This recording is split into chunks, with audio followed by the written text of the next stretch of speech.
You all right, Stuart? Are you good to go? Yeah, I think we are. Are we nice? Yeah. Yeah. Okay. Okay, folks. Let's make a start. Welcome to Friday's report out. Brief but important report outs today. So, the first one we've got is Steve Bailey, service manager, and we've got the NOF pathway. So, you're doing it on your own? I'm not. You've got a support. You've got a support team. Excellent. Even better. Looking forward to hearing what you've got to report out. So, whenever you're ready.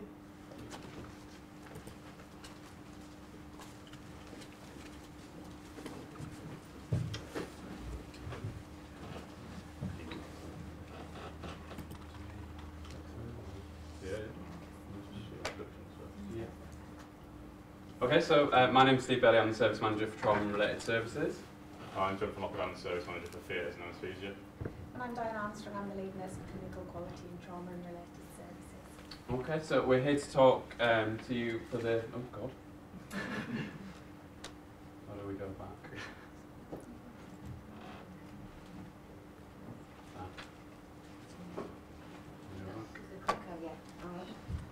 So this is our second report out, updating following the NECA FEMA theatre efficiency project. The first time was just three weeks after we'd initially started the project. We had some positive results, but we're now looking back for the last 3.5 months. So just for those who weren't here before, the NECA FEMA patients they're a high demand group of cohort patients. We see about 700 to 800 patients a year, and they need to be operated on within 36 hours of arrival in ED. What we were noticing and the kind of project started is we had a lot of late starts in theatre, which there was a lot of frustration, a lot of kind of storytelling about whose fault it was and whose fault it wasn't. And ultimately the patients weren't getting operated on in time, and we were losing income from best practice tariff. So just to give you a bit of background to the operational sort of difficulty we had, it's very rarely anyone's fault to why we start late in theatres. So the reason that we often started late is because the trauma meeting doesn't start till 8 o'clock in the morning, and our old practice was to decide who the first patient was at this trauma meeting. So in order to get your first start decided for 8 o'clock and then get the patient to theatre for 8 o'clock set up and everything else was pretty much impossible. So as part of obviously the start and using the Leeds improvement method, we did some observations to start with, and these are some of the baseline figures we had. So we used to, on average, send for the patient at 8:32, which when your target start time is 8:30, is just sort of sums up how impossible the task is to get done. Number of patients, not surprisingly, who started for 8:30 was 0. Average time the patient arrived in the anaesthetic room was 8:58, so that's to do with the turnaround time of sending for the patient, porters getting to the ward, and then transporting them across. And obviously the arrival range from 8:40 to 9:20, with the majority of the patients after 9 o'clock, is a bit of a picture of where we were starting with this work. So the average start time equates to a loss of theatre time of about 28 minutes a day, which was 3 hours a week, which is a significant portion of our Theatre 15 trauma theatre. So the project aims, and I guess it's important to tell you that these are the aims of the long term of the project, not just the aims for this first part. To have the patients in the anaesthetic room ready to start for 8:30, to consistently operate on 4 patients per day, which is a difficult metric to get across, because if we don't have enough NECA FEMA patients, we automatically put other types of trauma into this theatre, and to improve BPT, or best practice tariff, by improving theatre efficiency. Okay, so our updated results, sort of comparing the 3.5 months before we implemented the change and 3.5 months afterwards. Performance in 10 of the 13 KPIs that we set out has improved. The time that we send for patients, both on a weekday and a weekend, has drastically improved, as you can see, by near the best part of half an hour and 25 minutes. And as a result, start times have improved, so particularly on a weekend we're sending 22 minutes earlier. So previously we'd rarely start before sort of 9:30 on a weekend, and we're now sending much closer to the 8:30 mark. And the volume of late starts has also reduced. significantly, 16 less in the 3.5-month period, which is fantastic. And the number of times when we're doing 4 or more cases hasn't changed, but actually we've got a significantly reduced number of cancellations per month, which, as Jonathan said, it sort of exemplifies that actually there are sometimes enough patients not waiting and will use the theatre for others. So following on from the work we did and implemented, we then went back and re-audited to see, one, if there was any further work we could do to improve things, but also to see if the improvements we'd put in place were being consistently adhered to. And these are the audit results. So we went 5 weekdays in September. On 3 of the occasions, theatres themselves called the ward to let them know they were sending for the patient. The median time that was happening was by 8 minutes past 8. Theatre staff arrived on the ward. It was a median time of 8:06 on a morning. Patients were leaving the ward within 12 minutes of someone arriving to the ward, which was a significant reduction from what we'd seen previously. We set up a pre-wait area down in theatres, and on 2 occasions we used this because we couldn't go straight into the anaesthetic room. We were in there but within 16.5 minutes.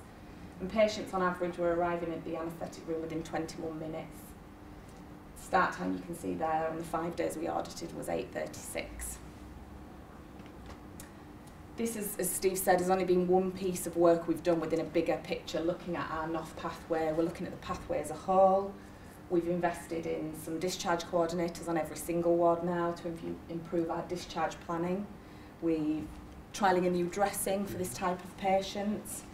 We've got some overnight band 3 apprentice assistants, clinical support workers who support our medical teams with that preparation and optimisation for theatre. And then this work around the golden patient. And as you can see, if we compare 2017 to 2018, like for like, we've saved 1,752 days with this work, and our average length of stay has reduced by 5 days. So in terms of next steps, we're going to keep monitoring our performance and assess the turnaround times elsewhere in the list, just to make sure we're fully efficient across our theatre. And then we're looking to, and actually we've already started, applying some of the lessons learned to some of our other trauma theatres. Keep going, really. Yeah. Fantastic. Great, thank you.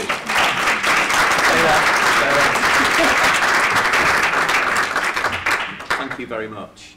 Some great results, really, really impressive and encouraging. What I'm going to do is change slightly the order because you've reported out on this work. I was keen just to get some immediate questions or comments from colleagues listening to that, because there's some real gains you've made as using the Leeds improvement method, and obviously some direct benefits for patients. So quick questions, comments. Gillian. How difficult has it been? Has it been harder than you thought or easier than you thought? I guess we'll all have to answer because we've all got slightly different areas where we've been involved in this, but from a theatre staffing perspective, I've just been really happy with how everyone's adhered to the change in practice and how they've sort of taken ownership over it. It's easy for me to stand here and say, look at all the good work we've done, but actually the guys who are ringing the wards in the morning, sending for the patients, are the ones who have done all the hard work. But like I said, I've just been really pleased with how well they've taken it on board and they've run with it. I think for me the wards themselves have really taken it on board as well. What I found really interesting was Steve talked at the beginning about everyone had an idea of whose fault it was that things weren't happening on time.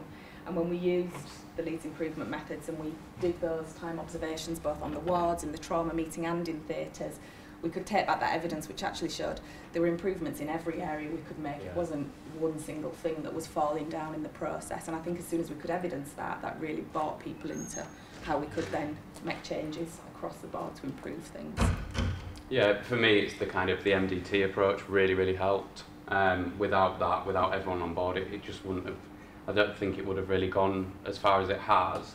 And particularly that we were able to do the kind of initial audits, real time, and provide that data, then there wasn't really any argument. I think it made it itself. Excellent. I was just going to say, the golden patient concept for trauma has been tried so many times, even whilst I've been here, to try and get that starting on time. So what's been the key thing that's changed this time then in order to identify that first patient? I presume that's the thing that's changed to make sure that we can get going. Yeah, so there's obviously a number of different things. One thing was saying, if you do not adhere to the new process, please date exit and give us a good reason to do that. So if we've obviously had hiccups along the way with anaesthetists who don't often work in those theatres, who wanted to work in a slightly different way or go back to the old way of doing it because they weren't happy to see the patient in pre-wait or whatever. And it was really yourself and Moira and co who've helped with challenging those adverse behaviours to really sort of drive it. And then the other thing is just having some people like Susan Grove, Louise Mortimer, who have just taken it on board and said, no, this is what we're doing, end of discussion. It doesn't matter whether you're a surgeon, an anaesthetist, a senior nurse or whatever, this is what we've all agreed, we've all signed up for, and this is what we're going to do. And then when we don't follow it, making sure we escalate it appropriately and holding people to account, really. Right. I'm really curious because collaboration is one of our organisational values, and I know from the work we're doing in our value streams that actually finding time and creating space to do this work collectively across organisational boundaries is really hard. You're three critical leaders in our organisation in this space. How have you made that work?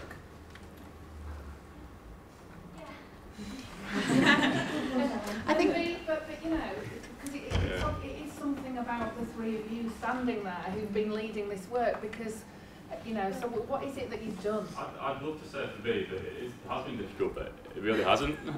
You know, working with these two has been good, and like Stephen said earlier, it wouldn't have been possible without doing it. And whilst, you know, absolutely I agree with what you're saying, because there are other areas that we work in where I don't get that same sort of approach, and I think it's fortunate that us three have come together for this, and it's something for us to work on in other areas where we don't get the same sort of collaboration. I guess, I'm pushing it in terms of our respectful behaviour as well, in terms of sometimes your priorities aren't other people's priorities. Was there something about this group of patients that made it what galvanised you to treat it all equally as a priority? I think in terms of it's a high kind of volume group of patients. It's a group of patients that, as the population ages, is just going to keep, increasing. They stay in hospital for a long time, and they're really complex. So for us as a CSU, NOF patients were really on the radar anyway. Our length of stay was above the national average, just slightly. We were missing BPT, so obviously there was a financial incentive, and ultimately as well, it wasn't, what we were doing at the moment wasn't the right thing for patients prior to the change. I probably should have started with that. And then, for theatres were frustrated with, there's a lot of frustration going on between kind of specialties around, we're delaying, we're not starting on time, we have to change the table, the patients changed all the time, and actually, when you looked at the data, it didn't really happen that much, and that's probably why it's been so easy, but it's been an easy sell for everyone, because it's the right thing to do. Just what Stephen said, everyone agreed that it was the right thing to do. There was no one who turned around at any point and said, actually, I don't think we should do this. Creating a sense of urgency, great, thank you. Is that the answer?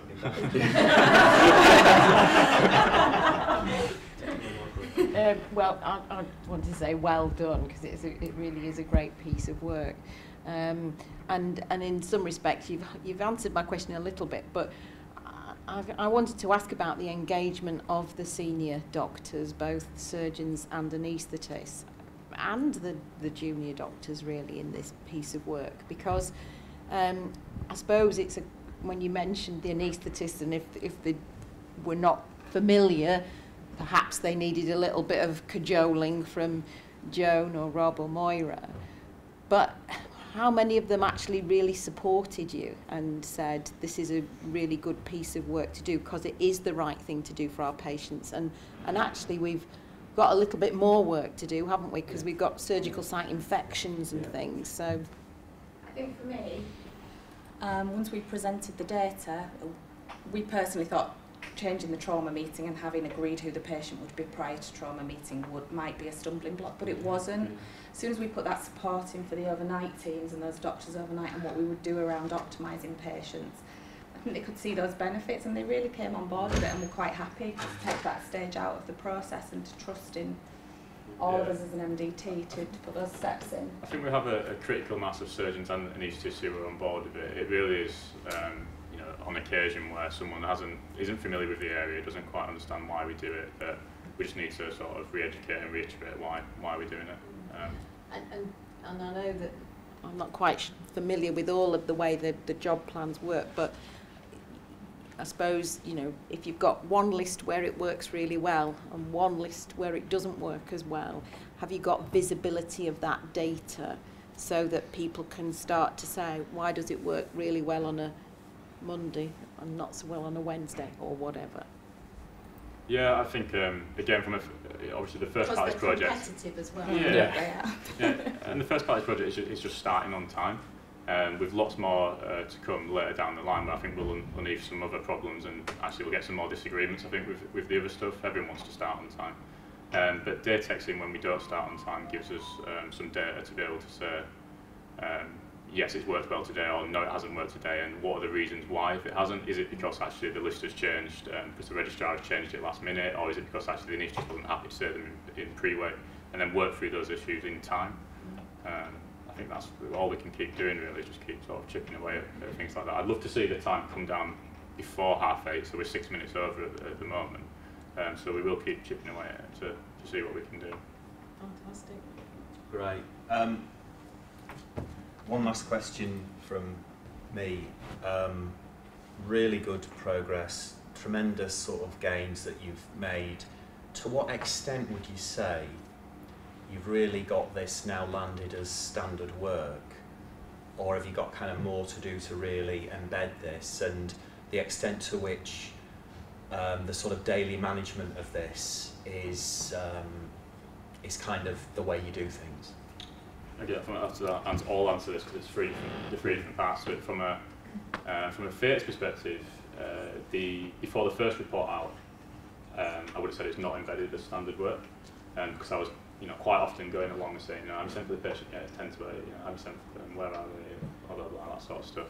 I can honestly say in the last 2 months before this, I've not done that anywhere near as frequently, and we've still had the results that we have had. So I think it really is becoming a bit of standard work for us, sending for the patient. The only thing I'd like to avoid is any sort of creep back to where thanks, Jonathan.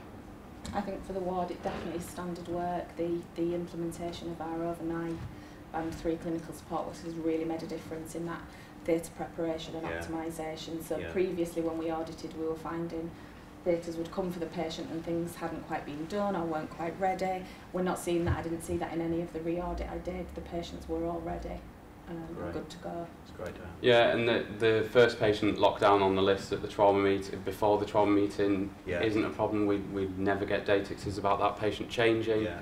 And actually that was one of the reasons we did the re-audit, not just the kind of analysis of the Theatre Pro data. We actually did a re-audit of, like we'd done before in terms of face-to-face following the pathway. And actually you can see on those results that it's everything that comes through in the data in the kind of lived experience, if you like. So for me, it's embedded. Terrific. Steve, Diane, Jonathan, thank you very much. That's excellent.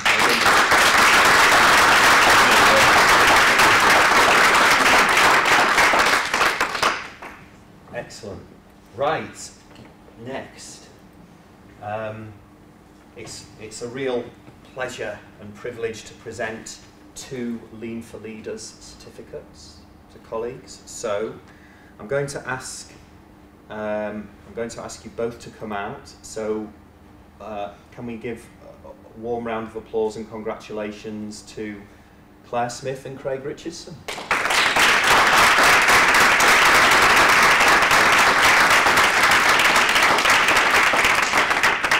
Well done, Claire. Excellent, great work. There's your certificate. Well done, Craig. Excellent, well done. Dan, just stay there for a minute, because... yeah, quick photo.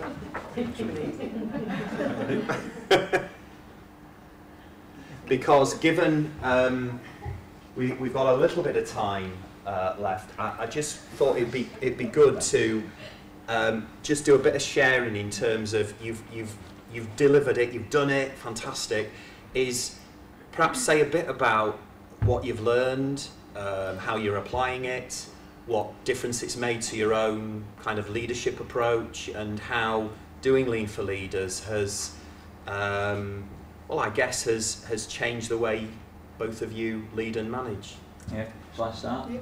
I suppose I was reflecting on how long ago. I think we were the first co-op, Helen.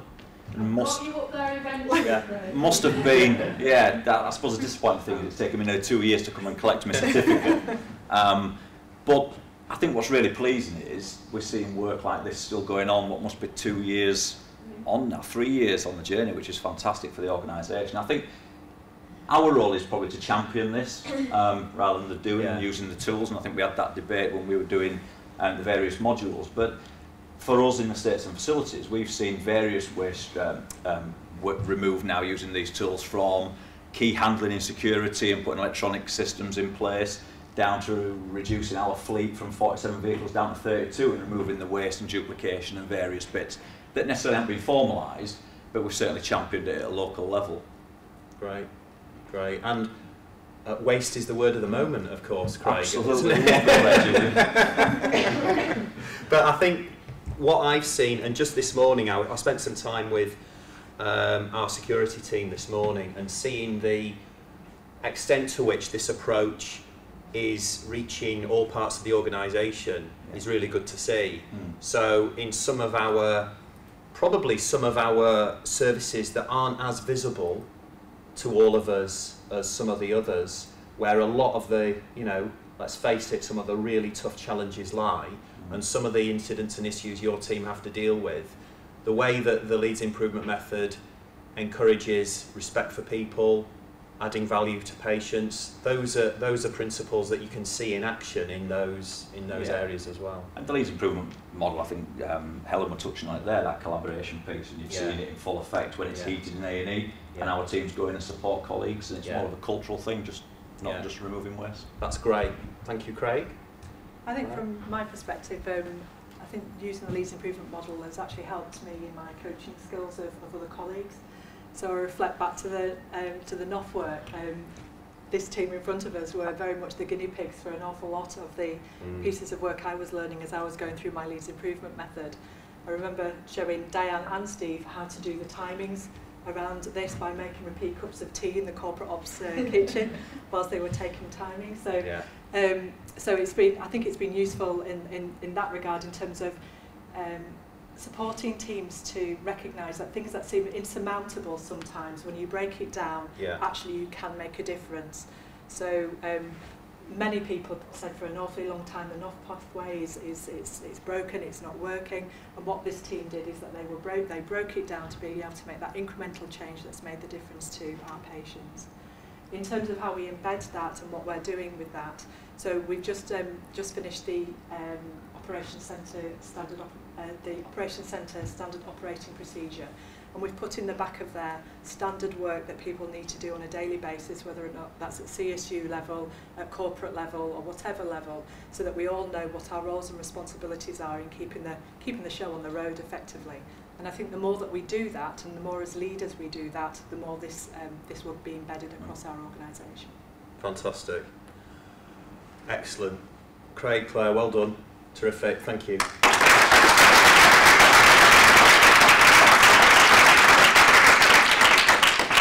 So that's it for this week's report out. I just wanted to offer a couple of reflections in terms both of what we've heard today, but also a number of us had the benefit of going back to Virginia Mason last week and seeing again how they are applying the method, and I think we all drew kind of a sense of confidence and inspiration from that, particularly as we're 3 years into our journey, and the fact that we're seeing genuine improvements and benefits to our patients, and that as leaders we're all learning. And I think it's fair to say I'm learning. I'm not as far forward as you guys that have completed in the thick of Lean for Leaders, but the learning is huge really in terms of how as leaders we you know, we decide how we do our jobs, the priorities we attend to, the things that matter. And this idea of standard work and what you focus your time and effort on really does make a difference for everyone across the organisation. So there's plenty more for us to do, but I think we're reaching more and more colleagues as we see the training numbers increase. We're now up to nearly 8,000 of us have had some form of training in the Leeds improvement method. So we're getting to a point now where this is all about this being our management method. It's how we manage and lead in Leeds Teaching Hospital. So I'd ask all of you, perhaps on your Genbas and when you're talking to your colleagues, please encourage your colleagues to, if they haven't already, participate in this, get involved in some of the work that we're doing, make sure that they're familiar with the approach and the method. And those of you that are familiar and have done the work, use it, because it is absolutely making a huge difference for us. And as we enter one of our most challenging times of the year, you know, we need this approach more than ever. So thanks very much, everyone. See you all at the next report out. Thank you.